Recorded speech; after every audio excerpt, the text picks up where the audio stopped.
Hello friend, आपका स्वागत है आपके अपने YouTube channel YK math and science classes में। आज हम अपने पादप जगत का वर्गीकरण, इसमें आपका प्रमुख सभी भाग पढ़ेंगे पादप पादप जगत का। और सबसे पहले जानिए वनस्पति जगत, वनस्पति विज्ञान। जैसे बायोलॉजी को दो भागों में बांटा गया, इसमें हम पढ़ेंगे आज वनस्पति विज्ञान में पादप जगत। तो इसके जानते हैं, आपका पिता है थियोफ्रेस्टस, वनस्पति विज्ञान के पिता है थियोफ्रेस्टस। और आगे पढ़ेंगे हम पादप जगत। तो पादप जगत यानी प्लांटिक किंगडम, 5 जगत पढ़े थे, इसमें पादप जगत पढ़ेंगे। और इसका वर्गीकरण किया था एकलर ने, पादप जगत का वर्गीकरण किए थे एकलर ने।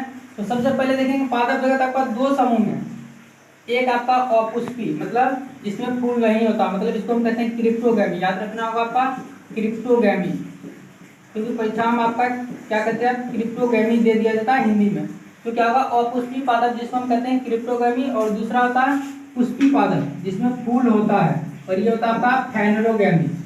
हिंदी में फेनरोगैमी। तो इसका पूरा डिटेल पढ़ेंगे। तो सबसे पहले हम पढ़ लेते हैं अपुष्पी पादप का पूरा डिटेल यानी क्रिप्टोगैमी का। तो यहाँ देखेंगे ये 3 भागों में बांटा गया है। अब हम देखते हैं अपुष्पी पादप के 3 जो भाग है आपका थैलोफाइटा, ब्रायोफाइटा और टेरिडोफाइटा। और पुष्पी पादप को 3 भागों में बांटा गया। यहाँ पर देखिए आपका थैलोफाइटा, जो कि आपका सबसे बड़ा समूह था, पादप जगत का सबसे बड़ा समूह था आपका थैलोफाइटा। 1 नंबर आपका ये महत्वपूर्ण क्वेश्चन है। और यहाँ फिर देखते हैं ब्रायोफाइटा। ब्रायोफाइटा मतलब जिसको एम्फीबिया वर्ग या उभयचर कहते हैं, पादप जगत का उभयचर या एम्फीबिया वर्ग, ये आपका था ब्रायोफाइटा। इसमें देखिएगा आपका 2 वर्ग में बांटा गया, लिवरवर्ट और मॉस। तो लिवरवर्ट में आएगा आपका मार्केंसिया, और मॉस में देखेंगे फ्यूनेरिया, स्मैग्नम और रिसिया। ये आपका स्मैग्नम मॉस है, जो कि अपने आप का भार का लगभग 18 गुना पानी सोखता है। जितना इसका वजन होता है उससे लगभग 18 गुना ज्यादा पानी को अवशोषित करता है। ये मॉस आपका है स्मैग्नम मॉस। इससे क्या होता है आपका, क्या करते हैं माली लोग इसका प्रयोग क्या करते हैं, कहीं पानी ले जाने में करते हैं। नेक्स्ट आपको देखते हैं टेरिडोफाइटा। ये क्या सबसे पहला स्थलीय पौधा है, सबसे पहला जो स्थलीय पौधा आपका टेरिडोफाइटा वर्ग का था। ये तीनों गुण आपका याद रखना होगा। सबसे बड़ा समूह होगा थैलोफाइटा, उभयचर या एम्फीबिया वर्ग होगा ब्रायोफाइटा, और पहला स्थलीय पौधा होगा वो आपका होता है टेरिडोफाइटा। इसमें आपका देखेंगे फर्न, मुक्ता फर्न होता है, हॉस्टेल और सेलिजेनेला, ये सब क्या होता है आपका सजावटी पौधे होते हैं।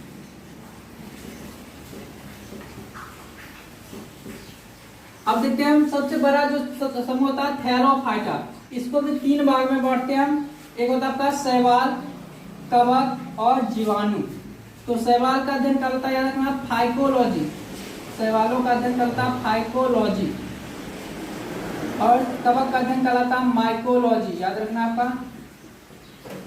और इन तीनों में एक चीज और देखना आपका, इसमें क्या होता है, इन दोनों में संवहन ऊतक नहीं होता। संवहन ऊतक की बात करेंगे जाइलम और फ्लोएम, तो इन दोनों में नहीं होता, और टेरिडोफाइटा में होता है संवहन ऊतक यानी जाइलम और फ्लोएम। जाइलम क्या होता है, जल का परिवहन करता है, और संवहन भोजन का। अब हम देखते हैं शैवाल।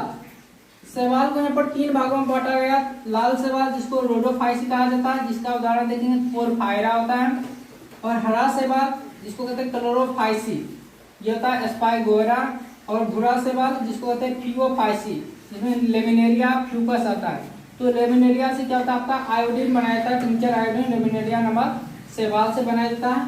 और क्लोरेरिया शैवाल को, क्लोरेरिया शैवाल लिखना आपका अंतरिक्ष का शैवाल जिससे कहा जाता है, अंतरिक्ष का शैवाल।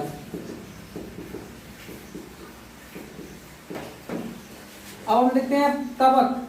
और शैवाल क्या होता है, इसमें आपका स्वयं यानी स्वपोषी होता है, अपना भोजन स्वयं बना सकता है। और कवक पढ़ते हैं यानी फंगी, इसमें आपका उदाहरण देखिएगा तो छत्रक, मशरूम, कुकुरमुत्ता, ईस्ट, पेनिसिलियम, ये सभी आपका कवक है। और प्रथम जो एंटीबायोटिक बनाया गया था, पेनिसिलियम नामक कवक से बनाया गया था प्रथम एंटीबायोटिक यानी प्रतिजैविक। ये आपका पेनिसिलियम कवक से ही बनाया गया था प्रथम एंटीबायोटिक। और याद रखें ये आपका होता है विषमपोषी या परपोषी कह सकते हैं। और कवक की कोशिका भित्ति, कवक की कोशिका भित्ति होती है आपका, कवक की कोशिका भित्ति होता है काइटिन की। और शैवाल की जो कोशिका भित्ति होती है वो आपका सेलुलोज का होता है। कोशिका वृत्ति हम देखेंगे। और तीसरा होता है आपका जीवाणु, यानी बैक्टीरिया, इसका डिटेल अलग पूरा पढ़ना। और जीवाणु का जो कोशिका वृत्ति होता है ये होता है पेप्टिडोग्लाइकोन की बनी होती है, पेप्टिडोग्लाइकोन। तो इस तरह से देख सकते हैं आपका तीनों आपका पढ़ लिया। आपका सबसे बड़ा समूह है जिसमें आपका थैलोफाइटा, इसका तीनों भाग शैवाल, कवक और जीवाणु। अब हम देखते हैं एक आपका आता है लाइकेन। ये लाइकेन आपका होता है शैवाल और कवक का मिश्रण होता है, सहजीवी शैवाल प्लस कवक। तो ये क्या होता है, जब सूरज के प्रकाश में ये स्वपोषी होते हैं और सूरज का प्रकाश नहीं होता उस क्या होते हैं, विषम पोषी होते हैं लाइकेन। ये क्या होते हैं, शैवाल और कवक का सहजीवी है। और ये क्या होता है, प्रदूषक का अच्छा क्या होता है, सूचक होता है, क्योंकि प्रदूषित क्षेत्रों में नहीं उगते हैं। और याद रखना आपका रोसेला नामक लाइकेन से क्या होता है, लिटमस प्राप्त किया जाता है, लिटमस पथ, जो कि आपका बैगनी रंग का होता है, बैगनी रंग। तो इस तरह से हम देख लिया आपका अपुष्पी पादप। अब हम देखेंगे पुष्पी पादप का पूरा डिटेल। अब हम देखते हैं पुष्पोभिध यानी पेंडोगैमी पादप, लेकिन जिसमें पुष्प होते हैं। ये आपका दो प्रकार का होता है, एक होता है जिम्नोस्पर्म जिसको कहते हैं अनावृत बीजी या नग्न बीजी, और दूसरा आता है एंजियोस्पर्म जिसको कहते हैं आवृत बीजी। अब हम देखेंगे सबसे पहले डिटेल देख लेते हैं आपका जिम्नोस्पर्म का उदाहरण और उसका महत्व, यानी इसका उपयोग क्या होता है। तो देखते हैं सबसे पहले आपका एक साइकस पौधा होता है जो जिम्नोस्पर्म का ही होता है। इससे क्या होता है, आपका साबूदाना निकाला जाता है। साइकस के तने का मांड से क्या होता है, आपका साबूदाना निकाला जाता है, इसलिए साइकस को क्या कहता है, सागोपॉन भी कहा जाता है, क्योंकि इससे आपका साबूदाना निकलता है। और सबसे बड़ा जो होता है नर युग्मक, ये आपका होता है साइकस का ही होता है सबसे बड़ा नर युग्मक। दूसरा हम देखेंगे पाइनस, आपका इससे प्राप्त चिलगोजा, चिलगोजा को जिम्नोस्पर्म का मेवा भी कहा जाता है। और सबसे अधिक मात्रा में इसके परागकण होते हैं पाइनस का, जिसके कारण लगता है कि आप पीले बादल जैसा प्रतीत होता है। अब हम देखें चीर से क्या आपका तारपीन का तेल क्या होता है, चीर से निकाला जाता है। देवदार, इसे देखेंगे आपका सेलरस का तेल। सिकोया जो कि सबसे ऊंचा वृक्ष है, ये सिर्फ आप जिम्नोस्पर्म की बात नहीं करेंगे, वनस्पति जगत का ही सबसे ऊंचा वृक्ष है। और फिर देखेंगे जेमिया पिग्मिया, ये सबसे छोटा नग्न बीजी पौधा है, वनस्पति जगत में है, ये सबसे छोटा जिम्नोस्पर्म का उदाहरण है जेमिया पिग्मिया। और देखेंगे रेजिन से पॉलिश आपका वार्निश बनाने में प्रयोग किया जाता है, रेजिन नमक पौधे से। तो यहाँ पर आपको याद रखना है कि जिम्नोस्पर्म का कौन कौन सा उदाहरण है। तो ये दिखेगा साइकस, पाइनस, चीड़, देवदार, सिकोया, जेमिया और रेजिन, ये महत्वपूर्ण आपका जिम्नोस्पर्म है। अब हम देखते हैं एंजियोस्पर्म, यानी आवृत बीजी, मतलब जिसका बीज क्या होता है, ढका हुआ रहता है। ये आपका दो प्रकार के होते हैं, एक होता है आपका एक बीजपत्री, दूसरा होता है द्विबीजपत्री, अर्थात मोनोकॉट और डिकॉट। तो देखेंगे मोनोकॉट में आपको याद कर लीजिएगा, शेष जो भी होगा आपका द्विबीजपत्री होता है, मतलब बीजपत्र क्या होगा, एक ही भाग में रहता है। जैसे आपका याद रखना होगा, एक बीजपत्री को याद कर लीजिएगा, तार, खजूर, नारियल, प्याज, लहसुन, बांस, गन्ना, सभी अनाज में देखिएगा गेहूं, चावल, मक्का, ज्वार, बाजरा और सुपारी, ये सभी आपका क्या होगा, एक बीजपत्री होगा। उसके बाद जब भी हम पढ़ेंगे तो ये सब आपका दलहन में देखेंगे, दाल का जो भी होता है वो सब आपका द्विबीजपत्री होगा। तिलहन जिससे तेल निकलता है वो द्विबीजपत्री होगा। फल सभी क्या हो गया आपका द्विबीजपत्री होगा। सब्जी सभी क्या हो गया आपका द्विबीजपत्री होगा। शेष बता दिए हैं, क्या एक बीजपत्री को याद कर लीजिए, उसके बाद शेष जो भी होगा आपका वो क्या होंगे, द्विबीजपत्री होंगे। तो इस तरह से देखेंगे आपका, इससे हम कहाँ से महत्वपूर्ण क्वेश्चन आएगा। तो यहाँ पर क्वेश्चन देखिए आपका बहुत सा क्वेश्चन आप बताएंगे। अब यहाँ से देखते हैं कहाँ से क्वेश्चन आपका बनता है। तो सबसे पहला वनस्पति विज्ञान के पिता, तो क्या होगा आपका आंसर, थियोफ्रेस्टस। फिर देखेंगे वनस्पति यानी पादप जगत का वर्गीकरण किसने किया था।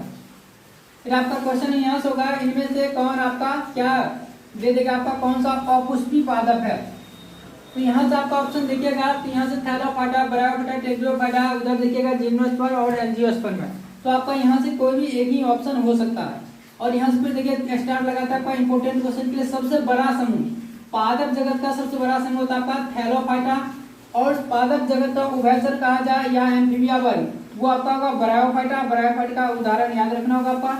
और तीसरा होगा टेरिडोफाइटा, जो कि पहला स्थलीय पौधा, वनस्पति जगत में ये क्या आपका पहला स्थलीय पौधा है ये टेरिडोफाइटा।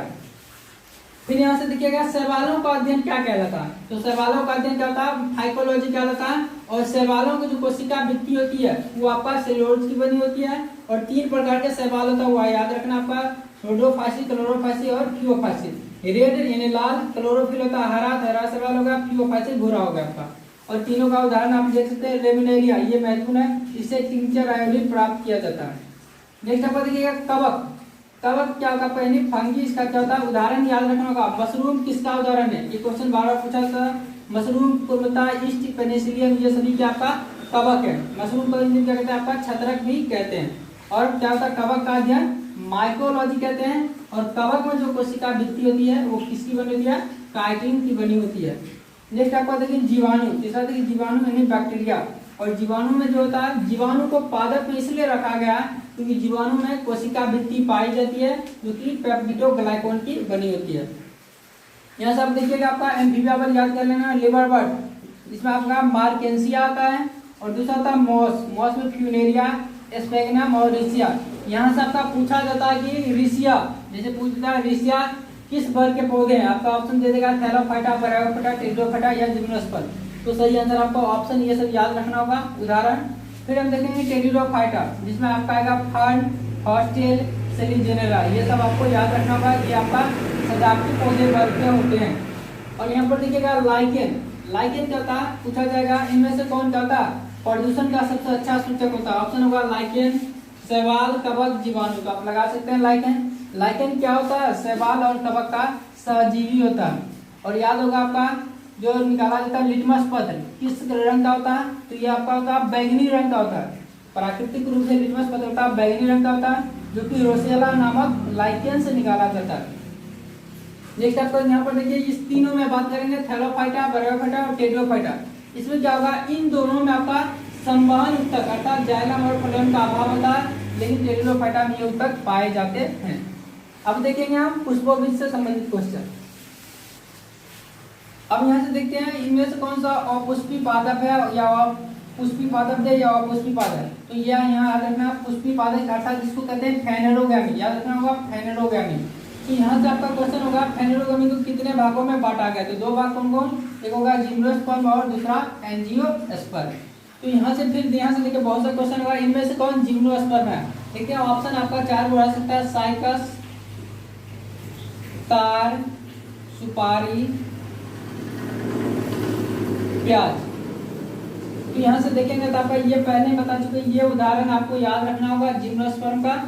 तो यहाँ से बहुत सा महत्वपूर्ण क्वेश्चन इससे भी बनता है कि साबूदाना किस पौधे से प्राप्त होता है, या चिलगोजा किस पौधे से प्राप्त होता है, या जिम्नोस्पर्म का मेवा किसे कहा जाता है, या तारपीन का तेल, जो कि प्रीवियस बीएसएससी में ये क्वेश्चन पूछा गया था कि तारपीन का तेल किस पौधे से प्राप्त होता है। और सेंड्रेस का तेल याद रखना आपका देवदार से प्राप्त होता है। और सबसे ऊंचा वृक्ष पूरे वनस्पति जगत की बात करेंगे तो ये आपका होता है सिकोया का वृक्ष।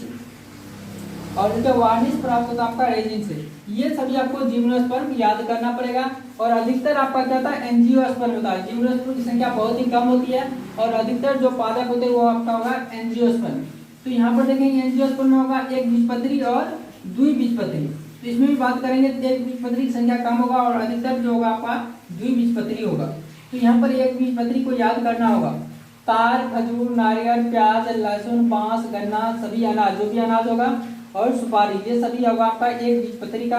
और द्विबीजपत्री पढ़ेंगे दलहन, तिलहन, फल, सब्जी, और शेष इसके अलावा जो सभी होंगे वो आपका क्या होगा, द्विबीजपत्री होगा।